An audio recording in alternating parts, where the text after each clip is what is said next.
At our rehearsal dinner, she said she was settling for me. So I canceled the wedding and took a solo honeymoon.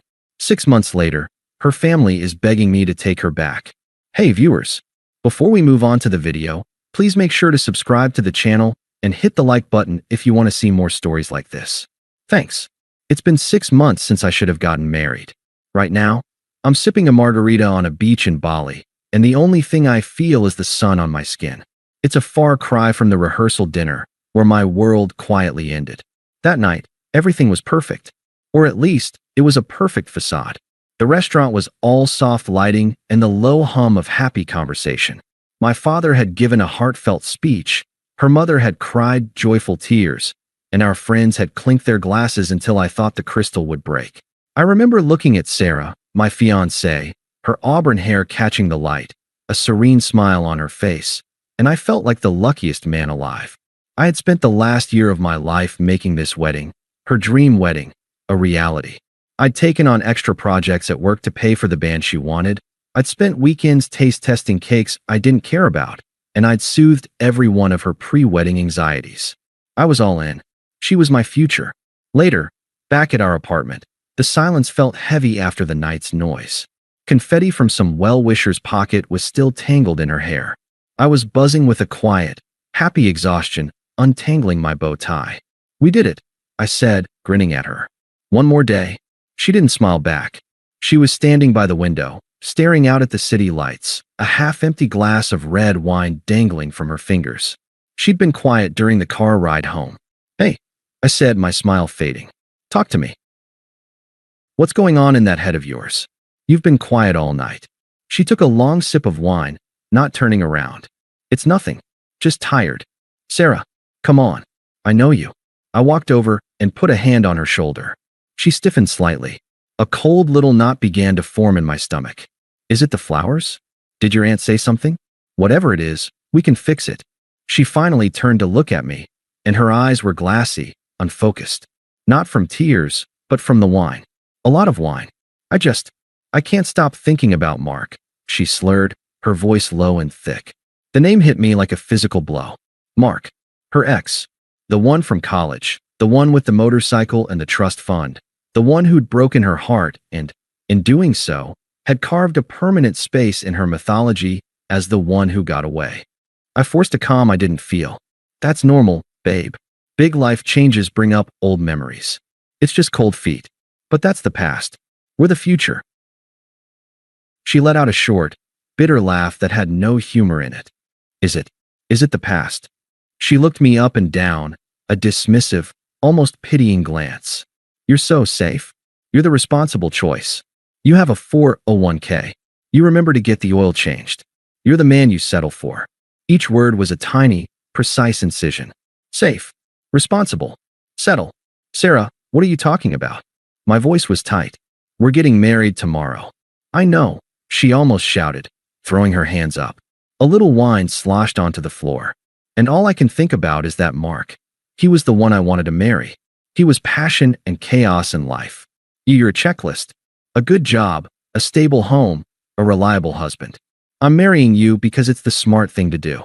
Not because you're the one. The room tilted. The air vanished.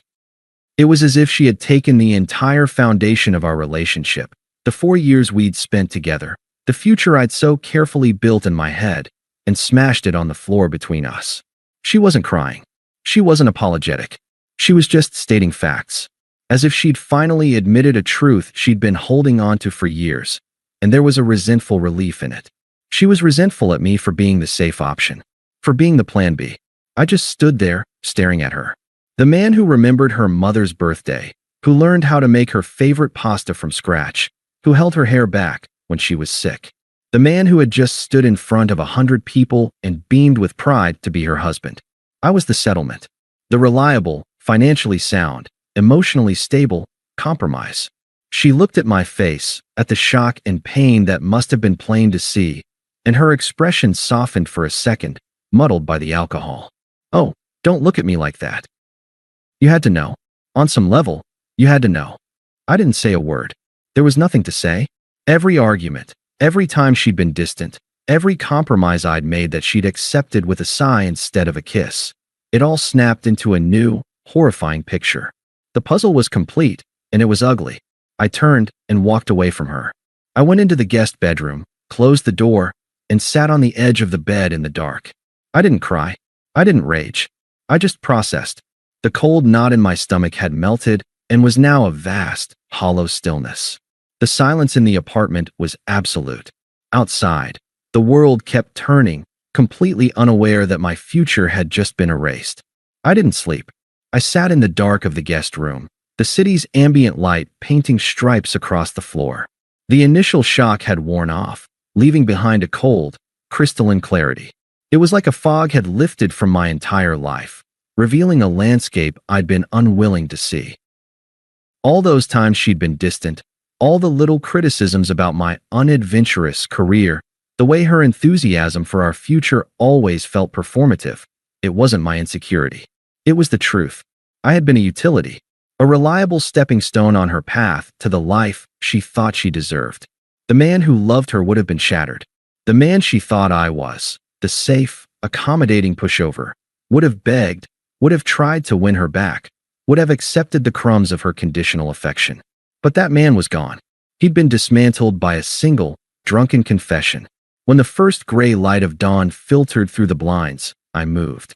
I was a machine, programmed by a new, simple directive: self-preservation.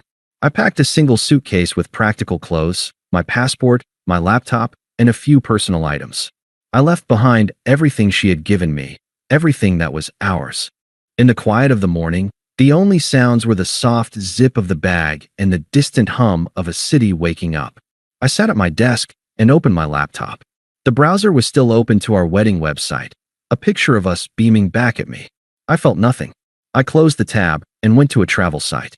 Our honeymoon was a 2-week, all-inclusive resort in Bali. I booked a one-way ticket to Denpasar for that afternoon, then found a smaller, quieter villa on a different part of the island and reserved it for a month. The charges to my credit card felt like acts of liberation. Then, the hardest part, the email. I opened a new message and addressed it to the entire wedding guest list. I didn't explain. I didn't defend. I didn't accuse. I stated, subject, wedding cancellation. Dear friends and family, due to irreconcilable differences discovered last night, the wedding between Sarah and myself on date is officially canceled. I apologize for the short notice and any inconvenience this causes. There will be no further discussion on this matter. Sincerely, my name. I took a deep breath, CC'd Sarah and her parents, and hit send. It was 6:17 a.m. The nuclear option. It wasn't cruel. It was necessary.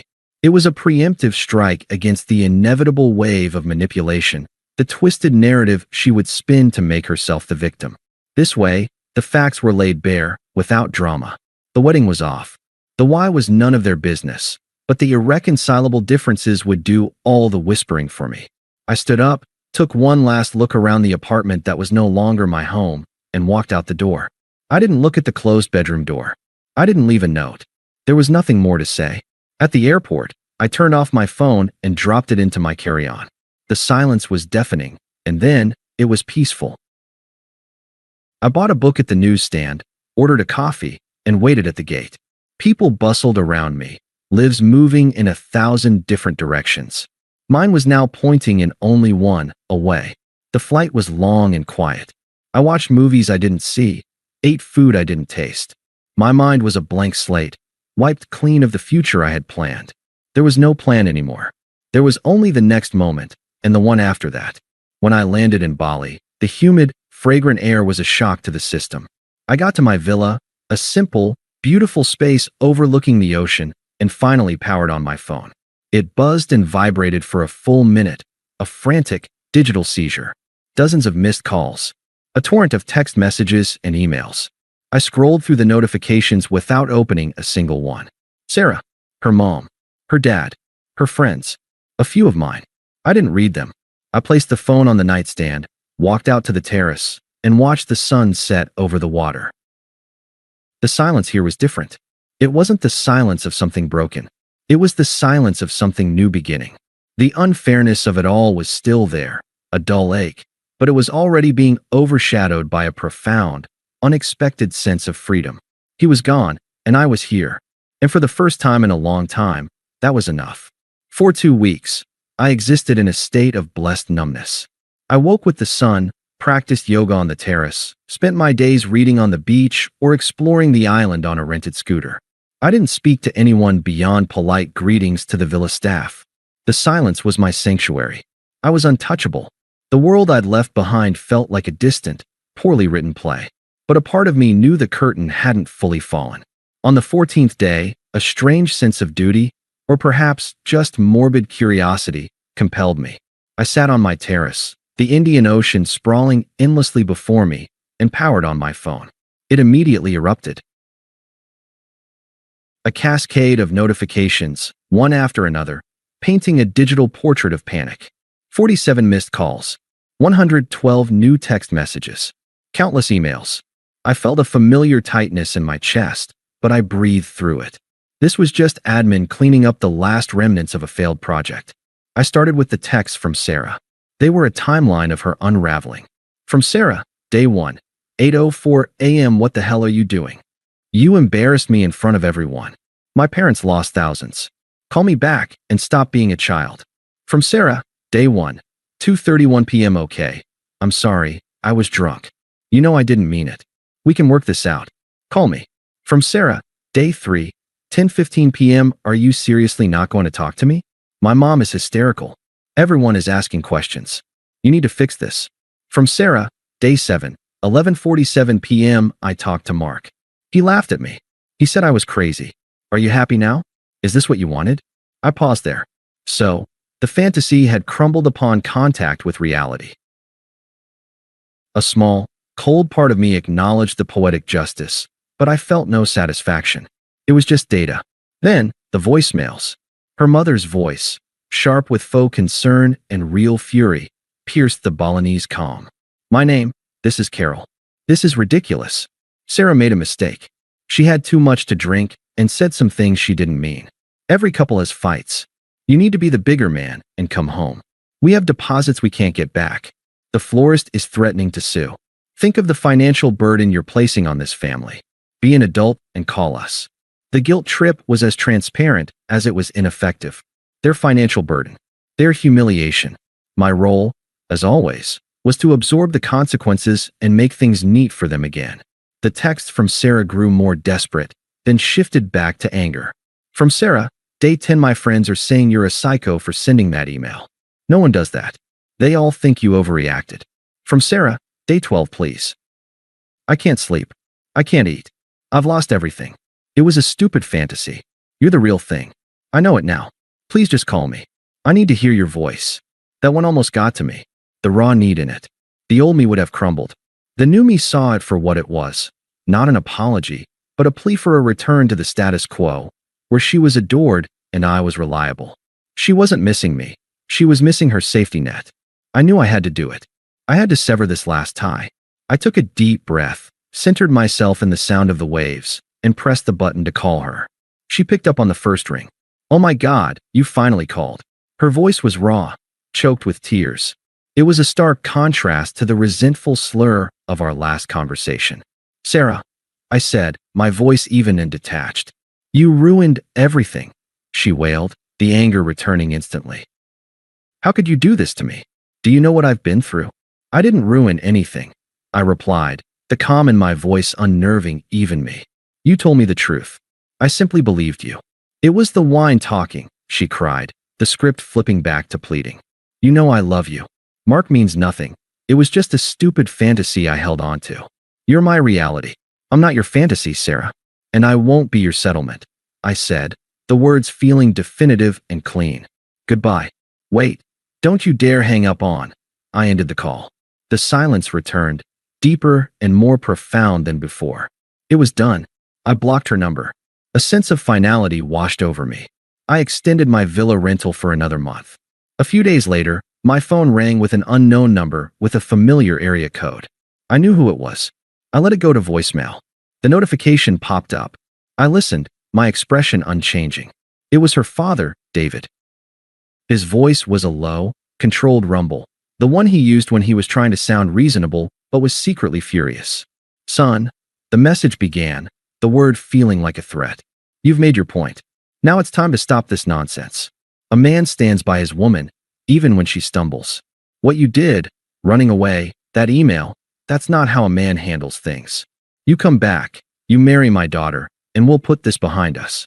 The family is prepared to forgive your moment of weakness. But this silence ends now. Call me. I didn't hesitate. I called the number back. He answered on the first ring. I knew you'd see sense, he said, a note of smug victory in his voice. Mr. Henderson, I said, my tone polite, professional, and utterly devoid of warmth. I was a customer service rep closing a troublesome ticket. I'm calling in response to your message. Good. Now, let's talk about getting you on a flight home. We can have a small, private ceremony too. I cut him off. That's no longer a viable option. There was a stunned silence on the other end. What did you say to me? The contract, I continued, calmly, was voided upon breach of its fundamental terms. I suggest you direct your future concerns to the individual responsible for the breach. Have a good day. I hung up. I sat there for a long time, watching the geckos skitter across the ceiling. There were no more calls. No more texts. The digital siege was over. I had faced the army, and they had found my walls impenetrable.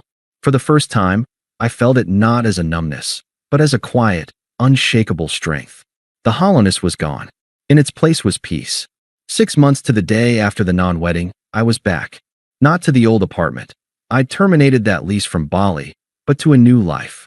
I'd found a modern loft in a part of the city I'd always loved, but Sarah had deemed not our style. It was all exposed brick and large windows, filled with light and pieces I'd chosen for myself. A thriving fiddle-leaf fig tree stood where her fussy, decorative vases used to be. I was tanner, fitter, and the quiet in my mind was no longer a temporary escape, but a permanent residence. I was unpacking a box of books, a record spinning some ambient jazz in the background, when the buzzer rang. I wasn't expecting anyone. I walked to the intercom. Yes. A staticky pause, then a voice I knew too well, thin and strained. It's me. The sound was like a faint echo from a forgotten dream. There was no anger, no fear, just a mild curiosity. I pressed the button to unlock the main door. I didn't say come up. She would anyway. A few minutes later, a soft knock. I opened the door. Sarah stood there, a ghost of the woman from the rehearsal dinner. Her shoulders were hunched.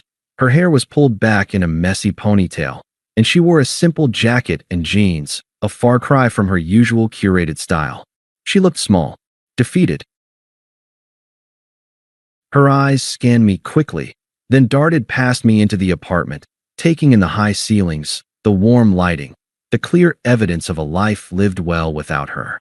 A flicker of confusion and something that looked like hurt crossed her face. You look good, she said, her voice barely a whisper. Can I help you with something, Sarah? I asked. My tone was polite, detached, the same as when I'd spoken to her father. The formality seemed to break something in her. The carefully constructed dam of pride crumbled, and the tears started, silent and fast. I've lost everything, she choked out, wrapping her arms around herself. My friends, they don't return my calls. My parents, they look at me like I'm a failure. I had to move back home. I've lost everything. I was so stupid. I miss you. I miss us. We can still have that life. The one we planned. Please. She looked up at me, her eyes pleading, expecting to see a reflection of her own pain, a crack in my calm. She found none. There is no us, Sarah, I said, my voice even and soft. There's the person I was, who built his life around you, and the person I am now. That man you settled for? He doesn't exist anymore. She shook her head, frantic. No, that's not true. You're still in there. I know you are. You loved me. I did, I acknowledged, and for the first time, I felt a faint pang of sadness for that naive, loyal man. Not for her. But you didn't just break my heart. You freed me. You showed me I was building a life on a foundation of someone else's contempt. And the life I'm building for myself now. I gestured around the sunlit loft, at the peace that was almost palpable, is one I would never settle for. The shift was instantaneous. The desperation in her eyes hardened into a familiar, sharp anger. The real Sarah, cornered and denied, finally showed her face. So that's it, she spat, her voice losing its tremble and gaining an ugly, shrill edge. You're just going to throw away years over one stupid comment? You're going to let your pride destroy everything we had. You're a coward. You ran away instead of fighting for us. I didn't flinch. I didn't raise my voice. I simply looked at her, and in that look, I conveyed everything. The total and absolute revocation of her power over me. No, I said, my final word firm and definitive. A coward would have married you anyway, knowing he was second choice. I chose myself, and it was the best decision I've ever made. Don't come here again. I didn't wait for a response. I didn't slam the door. I closed it calmly, the solid click of the latch echoing in the hallway with a sense of profound finality. I stood there for a moment, listening. I heard a choked sob, then the sound of her footsteps retreating, growing fainter until they disappeared entirely. I turned back to my apartment. The record had reached the end of its side, and the only sound was the gentle, rhythmic tick-tick-tick of the needle in the run-out groove. I walked over, lifted the arm, and placed it back at the start. The music swelled again, filling the space. I picked up a book from the box and found my place. The sun was lower now, casting long, warm shadows across the floor. I felt the quiet not as an absence, but as a presence, a completeness. She was a closed chapter, a lesson learned, a ghost finally laid to rest. The anger was gone. The hurt was gone. All that remained was the quiet certainty that I was exactly where I was meant to be, and she was no longer any part of it. She was irrelevant, and the feeling wasn't victory. It was peace. Thanks for watching. Make sure to subscribe to the channel and hit the like button. What do you think about this story? Share it in the comments.